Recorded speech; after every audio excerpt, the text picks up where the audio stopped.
नमस्कार दोस्तों, स्वागत है एक बार फिर से आपका किसानी चैनल में। दोस्तों आज हम अपने खेत में थोड़ा सा काम करवा रहे हैं, तो हमने सोचा कि आप लोगों को भी अपडेट दे दें कि अभी क्या काम चल रहा है, आप लोग कैसे अपने खेतों में तैयारी करेंगे, वो भी तरीका आपको थोड़ा सा आइडिया लग जाएगा। और वैसे तो ज़्यादातर किसान भाई जानते हैं कि जैसे जब खेत खाली हो जाता है उस समय खेत में जो कंपोस्ट होती है, जो गोबर की खाद होती है, उसको सभी लोग डालते हैं। और ये जो समय होता है बरसात के पहले का, इसमें ज़्यादातर किसान भाई सभी लोग अपने खेतों में ज़रूर डालते हैं। तो अभी आज के देखिए हमारे खेत में भी यही काम चल रहा है। इसमें जो लेजर वेजर था उसको हमने चलवा दिया था। चलवाने के बाद खेत एकदम समतल हो गया है। और समतल होने के बाद में अब देखिए इसमें जो कंपोस्ट है वो यहाँ पर हमने डलवाई है। और ज़्यादातर किसान भाई पूछते भी हैं कि 1 एकड़ में कितना हमको डालना चाहिए। तो देखिए अगर आप खड़ी फसल कोई ले रहे हैं, मानिए आप ले धान हो गया, गेहूँ हो गया, मक्का हो गया, अगर इस टाइप की कोई अनाज वाली फसल उगा रहे हैं तो उसमें आपको कम से कम 2 से 3 ट्राली आपको डलवाना चाहिए। एकड़ का हम बात कर रहे हैं तो 2 ट्राली भी रहेगा, लेकिन ट्राली आपका कम से कम 100 स्क्वायर फीट का होना चाहिए। छोटा ट्राली ना हो, अगर छोटा है तो फिर 3 ट्राली कम से कम ज़रूर होना चाहिए। इतना तो आपको साल में एक बार ज़रूर पड़ना चाहिए आपके खेत में। और जो कंपोस्ट होगी, जो गोबर की खाद होगी, वो उसमें आप ध्यान रखिए कि बिल्कुल कच्चा जो गोबर होता है वो नहीं आपको डालना है। उसमें ज़्यादातर सभी किसान भाइयों को पता रहता है कि उसमें जितना अच्छा सड़ा हुआ गोबर खाद होगा वो उतना अच्छा काम करता है। तो यहाँ पर जो हमने डलवाया है दोस्तों, यहाँ पर बड़ा जो हमारा ट्राली जो हमने यूज किया है खेत में, वो 100 स्क्वायर फीट से भी ज़्यादा बड़ा ट्राली था। तो 4 ट्राली यहाँ गोबर की खाद जो है हमने डलवाई है अपने खेत में। और 4 ट्राली का मतलब छोटा ट्राली अगर 100 स्क्वायर फीट की बात करें तो लगभग 5 ट्राली के आसपास हो जाएगा ट्रैक्टर से। तो उतना यहाँ पर पड़ चुका है। और उसको देखिए इस तरीके से खेत में ट्रैक्टर से ही बिखेरा जा रहा है, क्योंकि ट्रैक्टर से बिखेरने में थोड़ा आसानी भी आती है। अभी 15-20 मिनट हुआ है और देखिए इतना खेत में पूरा ट्रैक्टर जो है बिखेर दिया है। तो बहुत जल्दी हो जाएगा, आधे घंटे लगेगा, आधे घंटे में पूरे खेत में हो जाएगा। आधे से 40 मिनट लग सकता है, इतना लगेगा। और इतने में ही खेत में जो लेबर कास्ट है वो भी थोड़ा बच जाएगी और मेहनत भी नहीं करनी पड़ेगी, क्योंकि इस समय इतनी ज़्यादा गर्मी पड़ रही है कि कुछ करने का ज़्यादा मन नहीं करता है। और एक चीज़ आपको और बता दें, सबसे जो ज़रूरी बात है, जैसे यहाँ पर देखिए गोबर की खाद जब आप खेत में डालते हैं, अगर आप वर्मी कंपोस्ट डाल रहे हैं तब तो कोई दिक्कत ही नहीं है। लेकिन अगर आप गोबर की खाद डालेंगे तो वहाँ पर देखेंगे जहाँ से आप लेकर आते हैं खाद को, वहाँ से बहुत सारी घास आ जाती है। जैसे दूब घास हो गई, देखिए यहाँ पर ये दूब घास पड़ी हुई है, ये देखिए इस टाइप से दूब घास पड़ी है। तो या तो ये खेत में कुछ 4-5 दिन के लिए ऐसे ही पड़ा रहे तो ये सूख जाएगा। लेकिन समस्या ये है कि ये गोबर की खाद डालने के बाद खेत में इस तरीके से खुला नहीं छोड़ना है, ठीक है, नहीं तो ये सूख जाएगा। तो इसको क्या करना है, जब भी आप खेत में अपने ये डलवाएं, कंपोस्ट डालें या गोबर खाद डाल रहे हैं, तो कोशिश करें कि जैसे देखिए हमारे खेत में अभी हम शाम के समय में इसको डलवा रहे हैं, बिखरवा रहे हैं, और आज ही ये डलवाई थी। तो इसको हम क्या करेंगे, आज रात में या फिर कल सुबह तक इसकी हम जुताई करवा देंगे कल्टीवेटर से। कल्टीवेटर से जुताई कराने से क्या होगा कि मिट्टी में ये खाद मिल जाएगी और मिलने के बाद में सूख नहीं पाएगी। तो इसका जो रिज़ल्ट है तभी अच्छा मिलता है जब आप अच्छे से इसको यूटिलाइज कर लें। अब जो हम घास आपको बता रहे थे, इस टाइप की जो घास होती है, देखिए हम सबसे निकाल रहे थे, आपको दिखाएं।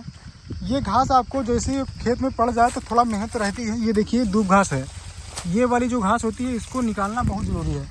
अगर ये निकालेंगे नहीं तो ये फिर आपके खेत में मिट्टी में जैसे ही कभी मान लीजिए बारिश हो जाए या फिर ये मिट्टी में दब जाएगी और ये सूखेगी नहीं। ऐसे में फिर ये आपके खेत में खरपतवारों का कारण बनेगी और इसमें फिर ये दूब घास जो है बहुवर्षीय घास होती है, इसको फिर ख़त्म करना थोड़ा मुश्किल पड़ता है। इसलिए कोशिश करें कि इस टाइप की जो घासें हैं वो आप पहले ही अवॉइड करें, उनको अच्छे से बीन के हटा दें। अभी यहाँ पर जैसे ही कल्टीवेटर आएगा तो यहाँ पर हम लोग इसको पूरे खेत में बीन लेंगे। बीनने के बाद में इसको किनारे कर देंगे। और बाकी रही बात कंपोस्ट की, तो ये आपको हमने बता दिया कि आपकी अगर सब्ज़ी की फसल है कोई आप लेना चाहते हैं तो सब्ज़ी की फसल में गोबर की खाद का बहुत बड़ा महत्व है। जितना आप चाहें उतना आप डाल सकते हैं, इसमें कोई अधिकता नहीं होती खेत में अपने आपकी मिट्टी में। लेकिन आपको कम से कम 4 ट्राली के आसपास तो डालना ही डालना है। अगर आप सब्ज़ी की खेती कर रहे हैं 1 एकड़ में, तो 1 एकड़ के हिसाब से 4 ट्राली कम से कम गोबर की खाद पड़नी चाहिए। अगर उससे कम है तो आपके पास नहीं अवेलेबल है तो कोई दिक्कत नहीं है, लेकिन आपको कोशिश करें कि अगर मिल जाए तो आप ज़रूर डालें। इससे क्या होगा कि बाद में जब आपकी फसल जब लगाते हैं, उसमें पौधे ट्रांसप्लांट करते हैं, तो उनका रूट डेवलपमेंट बहुत अच्छा होता है और सारे तत्वों को पूर्ति हो जाती है। तो धीरे धीरे जो ये गोबर की खाद होती है, ये पौधों को धीरे धीरे भोजन उपलब्ध कराती है, इसलिए इसका रिजल्ट बहुत अच्छा आता है। कार्बन की मात्रा आपके खेत में बढ़ी रहेगी तो रूट डेवलपमेंट बहुत अच्छा होगा।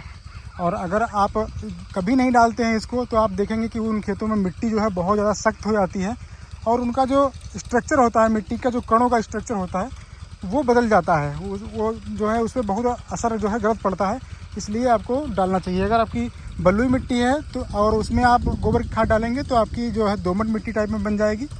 और अगर आपकी मिट्टी मटियार वाली है, जो चिकनी मिट्टी होती है, उसमें आप ज़्यादा मात्रा में अगर गोबर खाद डालेंगे तो आपकी उसमें भुरभुरापन लाती है। तो इसलिए वाटर होल्डिंग कैपेसिटी जो होती है मिट्टी की वो बढ़ती है इससे, और बहुत अच्छा इसका रिजल्ट देखने को मिलता है। अगर आपके पास वर्मी कंपोस्ट हो तो फिर वर्मी कंपोस्ट का रिजल्ट और भी अच्छा रहता है। वो अगर ज़्यादा ना आपके पास हो तो 10 से 15 कुंटल भी अगर आपके पास है तो 1 एकड़ में आप डाल देंगे तो उसका रिजल्ट आपको लगभग इतना ही देखने को मिलेगा, क्योंकि वर्मी कंपोस्ट में जो इसके तत्व जो होते हैं उसकी मात्रा अधिक होती है और वो बिल्कुल छनी हुई खाद होती है। इसमें कार्बन की मात्रा थोड़ा ज़्यादा है। अब जैसे एक चीज़ आपको और दिखाएं, यहाँ पर जो ये खाद है, गोबर खाद जो आप डालते हैं तो उसके साथ में इस टाइप के सूखे हुए, देखिए जैसे ये है, ये देखिए एकदम सूखा हुआ है। तो ये सूखे हुए में इसमें कोई तत्व तो नहीं बचेंगे, इसमें तत्व ज़्यादा कुछ बचा ही नहीं होगा, सब खत्म हो गया। बस यहाँ पर एक कार्बन बचा हुआ है जो खेत में कार्बन बढ़ाएगा और कुछ नहीं काम करेगा।